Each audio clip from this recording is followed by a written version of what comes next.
النهارده هنخلص البيزك جيتس وهندخل على اليونيفرسال جيتس. هفكرك بالطرق اللي احنا بنكتب بيهم الكود، 4 طرق: بيلت ان، ويوزنج الجيتس بنستخدم طريقتين: البوابه نفسها والبوابه مبسطه، ويوزنج ناند جيتس. يا عم اخلص بطل رغي، اخلص. ماشي يا عم بالراحه، انت شايف كده؟ ماشي خلاص. يلا بينا نبدا الفيديو.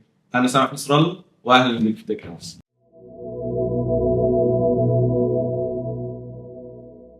يلا بينا يا باشا نشتغل في الشغل على طول ونخش في البوابة التالتة معانا وهي بوابة اور. برافو عليك. هنفتح من الفولدر اللي احنا كنا عاملينه قبل كده حاطين فيه البوابات بتاعتنا. عملنا في الفيديو اللي فات اند ونوت، المرة دي هنعمل اور. تعالى نكتبها مع بعض. عملنا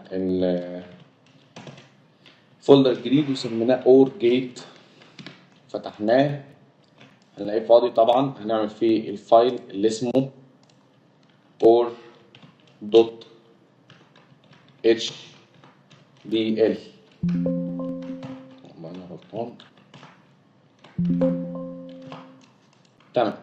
وبعدين هنروح نجيب الفايلات الأساسية بتاعتنا من الناند بروجكتس رقم 1 اور. بوابة اور هناخد السي ام بي والتسك ونروح جايين هنا حاطينهم ونعمل أول فولدر معانا، وهي الطريقة الأولى كانت إيه بالظبط كده؟ البيلت ان. هناخد كل ده كوبي ونحطه هنا كده ونبتدي نشتغل. هنفتح ملف ال HDL عادي جدا، فتحناه. هنكتب الكود بتاعنا اللي هو ايه؟ تعالى نفتكر مع بعض.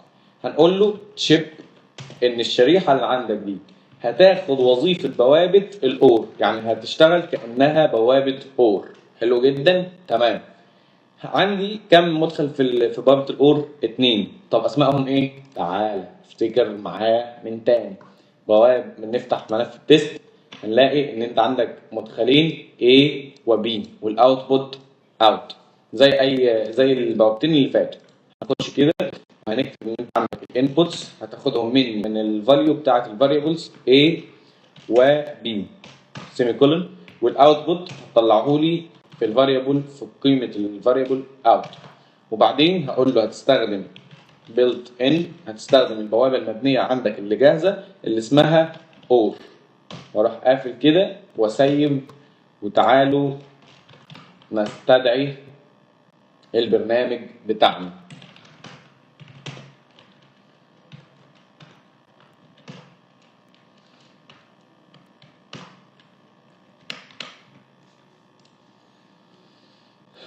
البرنامج فتح اهو. هنجيب الفايل بتاعنا توتوريال جيتس اور جيت بيلت ان اور دوت اتش دي ال. تمام، مفيش ايرور. هنجيب التست نفتحه اوت، المفروض ان هو يطلع لي 4 كمالات كده، صح وتمام التمام، وعملنا البرنامج صح. تعالى طلع لك ملف الاوت. تمام. تعالى يا باشا نعمل الطريقه الثانيه، ان هنسميها ايه؟ سميها زي ما تحب. انا هسميها اور يوزنج جيت 1. وبعدين اروح واخد دول كده كوبي وحاططهم هنا بيست، وافتح ال HDL بتاعي. وعايزك تفتكر معايا الطريقه الثانيه دي كنا بنعمل فيها ايه. ماشي؟ انا دلوقتي عارف ان انا ناسي حاجه، بس انا هسيبك انت تخمن لحد ما نوصل لها. تمام؟ حلو جدا. هكتب له تشيب ان الشريحه اللي عندك دي هتشيل بوابه اور وهتعمل عملها، وهروح كاتب الكود بتاعي ان انا عندي ان الانبوت بتاعتك اللي انت هتاخدهم مني هتاخدهم من الفاليو اللي في الفاريبل A و B، والاوتبوت هتطلعه لي في الفاليو بتاعت الفاريبل اوت. وبعدين البارتس الاجزاء اللي انت هتستخدمها هي بوابه الاور. المدخل الاول هتاخده من قيمه A، والمدخل الثاني هتاخده من قيمه B، والاوتبوت هتحطه في قيمه الاوت. واسيب واروح اشغل البرنامج علشان يديني ايرور حلوه كده في وشي. لودنج تشيب. مش هيديك ايرور، هيديك لودنج تشيب. عارف ليه؟ لان احنا في الفيديو الاول اللي قبل ده تقريبا، ايوه اللي قبل ده، احنا قلنا ايه؟ قلنا ان هو هيعمل انفينيتي لوب. مش هيعرف يجيب اخر الكود، هيجي هنا هيلاقيه شغال، وينزل هنا هيلاقيها هي فمش مش هيمشي الحته دي، هيرجع تاني من الاول وهكذا. مش هيعرف يخلص. يعني بص هو لحد دلوقتي لودنج تشيب، وهيفضل لحد الى الابد لودنج تشيب. طب هنحل المشكله دي ازاي؟ زي ما قلنا ان احنا هنغير دي، هنخليها مثلا ماي اور، واخد الحته دي كده كوبي وسيف طبعا، ولازم اقفل البرنامج ده واقفل دي، ونعيد تسميه الملف ده بنفس الاسم اللي سميناه جوه، خش فيه كده. احنا تفادينا الغلطه. تعالى يا باشا نشوف الدنيا هتوصل بينا لفين. تعالى انت من الناحيه دي عشان انا بحب اشوفك كده. ماي اور حملت كده من قبل ما نشوف حتى. حملنا السكريبت تيست اوتبوت تمام جدا. end of script comparison ended successful. تمام برافو عليك. تعالى يا باشا نخش على ايه؟ الطريقه الثالثه. هسال نفس السؤال المعتاد بتاعي. هل بوابه الاور ينفع تتبسط لبوابات اصغر منها وابسط منها؟ لا، مفيش ابسط من اور ابسط بيه. فهشتغل بوابه مين على طول؟ ناند، اللي هي الطريقه الكام؟ الرابعه. تعالوا نكتبها. هكتب اور using ناند. حلو جدا. واخد دول كده كات، وهنا بيست. تمام. افتح الاور اتش دي ال وابتدي اكتب الكود بتاعي.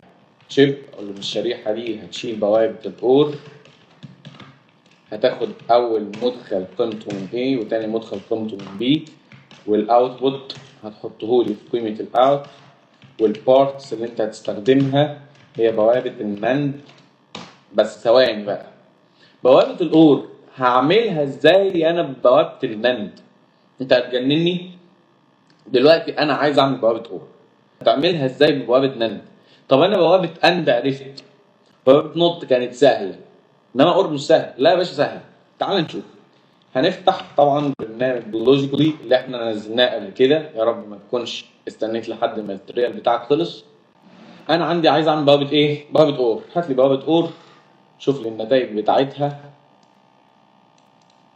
وهذه المدخلات كلها والمخرجات تمام التمام. لو انا عملت واحده بس اون هتبقى واحد، لو انا عملت الاثنين اوف دي الحاله الوحيده اللي هتبقى صفر فيها. تمام. تعال نشوف هنعمل دي بوابه الناند ازاي. مبدئيا انا لو حطيت بوابه اند واحده هبقى بنفي النتيجه، وبنفي نتيجه اند مش اور. طيب لو حطيت كده انا كده بثبت نتيجه الناند اللي هي بجيب نتيجه الاند العاديه. طب هنعمل ايه بقى في الحاله دي؟ بص يا سيدي، هات واحده ثالثه كده واسمع دي. انا لما امسك ده احطه هنا، وامسك نفس المدخل احطه هنا كده، ونشوف ده اهو، ونعمل نفس الموضوع في المفتاح الثاني. انا كده عملت بوابه ايه؟ افتكر معايا كده، بوابه الاور. ازاي؟ بص يا سيدي، انت عندك بتعكس اي مدخل بيدخل لك. يعني انت لو داخلك هنا صفر هيطلع هنا واحد، هتحط هنا واحد. لو داخلك هنا واحد هتحط هنا صفر، واحد وصفر تطلع بصفر.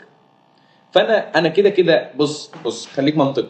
انا هنا ايه الحاله الوحيده اللي ما بيطلعش فيها تيار، يعني بتطلع لك صفر، ان انت يبقى داخل لك الاثنين صفر. تمام؟ حلو جدا. في الند هي نفي، فلما بيدخل لي الاثنين واحد بتتعكس هنا كده بتبقى صفر. تمام؟ فاللي وصل لللمبه بتاعتنا ايه؟ اللي وصل لها صفر. فانت كده محقق المعادله. تمام؟ حلو جدا. تعال، عندك امتى الاحتمال بيديك واحد؟ لما يكون واحد من المدخلات واحد او الاثنين بواحد. حلو جدا. لما انا بخلي واحد بس واحد، تعال نشوف كده. هنا في العاديه هو بياخد الواحد وبيديك واحد. تعال هنا بقى، انا باخد الواحد بنفيه فيطلع لك ايه؟ صفر. صفر لما بيدخل في بوابه منفيه هيطلع ايه؟ حسب الاحتمال الثاني. تعال نشوف الاحتمال الثاني. الاحتمال الثاني صفر، طلع عندي بايه؟ بواحد. فانا ما الا عكست المكان، بدل من الواحد هنا كان من تحت خليته هنا الواحد من فوق. بس ده كل اللي انا عملته. شفت شغاله تمام، حلو جدا. يبقى هنستفاد ايه من الرسمه دي؟ ان احنا هنستخدم 3 بوابات، 3 بوابات ناند. تعالى نكتب ده في الكود. انا عارف ان انا هستخدم 3 بوابات. اول بوابه المدخلين بتوعها هيبقوا A و B والاوت عادي، وهسميه x1. وطبعا انت عارف انا ليه مش هسميه اوت، عشان انا مش هاخد من هنا المخرج النهائي بتاعي. تعال نكمل. المدخل بتاع البوابه الثانيه الاول، والمدخل الثاني بتاع البوابه الثانيه، والاوتبوت بتاعها اللي هو اسمه x2 مثلا. وبعدين ال A و B والاوت اللي هو اوت، لان انا هاخد المخرج النهائي من دي. تمام، حلو جدا. طب ثاني بس، انا عايزك تفكرني كده، انا عملت ايه يفرق عن بوابه الاند؟ بص يا سيدي، بوابه الاند انت عملت نفس الموضوع ده ولكن بطريقه مختلفه. ازاي؟ انا خليت كل بوابه تاخد المدخلين، مش كل بوابه تاخد مدخل واحد. فانا كده عامل بوابه الاند دي تحت، انما فوق هنا انا عايز بوابه الاور، فهخلي الاثنين كل بوابه تاخد مدخل واحد. تمام. تعالى نعمل كده هنا. هسمي دي A وهسمي دي A وهسمي دي B وهسمي دي B، وهحط هنا x1 وهحط هنا x2 وسيب. وتعالى نشوف البرنامج بتاعنا يشتغل ولا لا. ديسكتوب توتوريال جيتس اور جيت يوزنج ناند وشغل اللود. تمام اشتغلت. تعالى نشوف التيست. حلو جدا. اوتبوت، الاوتبوت بتاعي طلع صح وتمام التمام. وكده يا باشا الحمد لله على السلامه، انت خلصت البيزك جيتس. تعال بقى نخش على اليونيفرسال جيتس، وهناخد اول يونيفرسال جيت معانا. تعال بس نحط دول كده في فايل لوحدهم، بيزك جيتس. تعالوا هنا هنعمل فولدر جديد هنسميه يونيفرسال جيتس. مبدئيا يعني ايه يونيفرسال جيتس يا سيدي؟ يعني بوابه شامله، يعني ينفع تعمل كل حاجه واي حاجه بيها. والنهارده هناخد اول بوابه معانا وهي اليونيفرسال جيت اللي اسمها ناند، اللي احنا عاملين الشغل ده كله عشانها. تعالى يا باشا نفتح كده واقول له ان انت عندك ناند جيت، ونفتح ناند جيت. وبرضه هشتغل بالاربع طرق بتوعي اللي هم اولهم البيلت ان جيت. ماشي. وهروح اجيب الفايلات بتاعتي، هاخد ملفات الناند بتاعتي اللي هي اسمها cmp وتست، كوبي وبيلت ان هحطها هنا، وهبتدي اشتغل الفايل بتاعي اللي اسمه hdl اللي هو nand.hdl. تمام. تعال ناخد دول كوبي كده عشان نخلص منهم، ما نقعدش نعملهم كل شويه. وهعمل using gate، خدهم هنا cut paste. تمام. تعالى يا باشا نشتغل اول طريقه اللي هي built in ناند. هنقول له ان انت عندك الشيب، الشريحه دي هتشتغل ببوابه الناند، هتكون شايله بتعمل عمل بوابه الناند.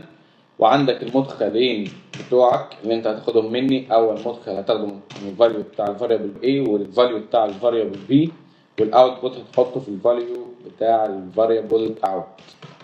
وبعدين هقول له built in ناند واقفل كده وسيف. وتعالى نشوف هيشتغل ولا ايه النظام. حلو جدا. جيتس يونيفرسال جيتس ناند built in nand.hdl. تمام، ما عنديش ان في ايرور. ناند تيست اوتبوت. تمام، خلص وقال ان انا ماشي صح والحمد لله. طيب لو انت ثواني بس، لو انت ما عندكش لو انت ما لقيتش الفايلات بتاعت الناند.cmp والناند.test ومش عارف تجيبهم منين، هتلاقيني انا حاطط لك لينك ليهم في الديسكريبشن. تمام. تعال نكمل. عندك في اليوزنج جيتس هستخدم البوابه نفسها. فانا كده لسه انا قبل ما اعمل حاجه انا غلطان في حاجه. تمام. انتوا عارفينها اعتقد، يعني انتوا بقيتوا عارفينها خلاص. هقول له تشيب ان الشريحه دي هتشيل بوابه الناند، واروح اعمل له كده واقول له ان انت المدخلات بتاعتك A و B، والمخرجات هتحطها في اوت، وعندك البارتس الاجزاء اللي انت هتستخدمها هي بوابه الناند، وهقول له كده ان انت عندك المدخل الاول A، المدخل الثاني B، والاوتبوت اوت. سيف. تمام. الغلطه فين علشان نختصر الوقت؟ الغلطه في الاسم ده، المفروض ان هي تبقى مثلا ماي ناند وسيف كده، واطلع من هنا احط له ماي هنا كده. احنا تفادينا الغلطه من قبل ما نقع فيها. تعال نستدعي الفايل اللي هو فيوزنج جيت ماي ناند، شغل البوابه بتاعتك. تمام كده انت ماشي صح. واديك تحدي بالمره بقى، لو انت فعلا ما لقيتش الفايلات بتاعت دي قبل ما تروح الديسكريبشن، حاول تعملها انت بنفسك. يعني حاول تفتكر ايه اللي احنا كنا بنستخدمه في التست والسي ام بي او الكومبار، حاول تعمله انت بنفسك. لو عرفت انت تنين، انت برافو عليك، انت كده عديت. لو ما عرفتش عادي، انت مش مطالب بيها، فعادي انت ممكن تاخدهم من الديسكريبشن. تعال نخش في يوزنج جيت نمبر 2. بس انا هنا ليه اخترت ان انا هعمل كده؟ لان انا عارف ان الناند في بوابات ابسط منها ينفع استخدمها واعبر عن الناند بيها. تمام. حلو جدا. طب هل ينفع اعمل الناند باستخدام الناند؟ ما هي دي الطريقه الرابعه. وعلى فكره في الحاله بتاعتنا دي هي الطريقه الثانيه اللي احنا لسه عاملينها. بص انا هنا استخدمت بوابه الناند اصلا، فهي الطريقه الرابعه هي الطريقه الثانيه. فانا كده عندي طريقه اتلاشت، يا الرابعه يا الثانيه، شوف اللي انت تحبه يعني. بس انا بقول ان الرابعه هي اللي اتلاشت، لان الرابعه انا كنت بستخدم فيها الناند بنفس الاسم، لكن هنا انا مغير اسم، فالطريقه الثانيه هي اللي ماشيه يعني. مش مهم، ما علينا. تعالى نكتب في اخر حاجه اللي تشيب ان انت عندك الشريحه هتشيل بوابه الناند وهتعمل عملها، وعندك المدخلات بتاعتك A و B، وعندك المخرجات بتاعتك out، والبارتس اللي انت تستخدمها اللي هي الاجزاء هتبقى بوابه الاند. وهسهل على نفسي واقول بوابه نوت. عندك بوابه الاند بتاخد مدخلين، خلينا نكتبهم كده واحده واحده. والاوت نطلع مخرج واحد. وكده كده انا هنا غلطان غلطه ان انا ده مش المخرج النهائي، فهقول مثلا O1. والنوت دي بتاخد مدخل واحد واسمه N، هتاخد O1 وبتطلع مخرج واحد وهو النتيجة النهائية بتاعته اللي أنا عايزها وهي out. تمام ماشي حلو جدا. تعال ندخل المدخلات بتاعتنا A و B وسيف. تعال نستدعي الفايل using gate number 2، وبعدين اجيب التست بتاعي او السكريبت اوتبوت، شوف النتيجة.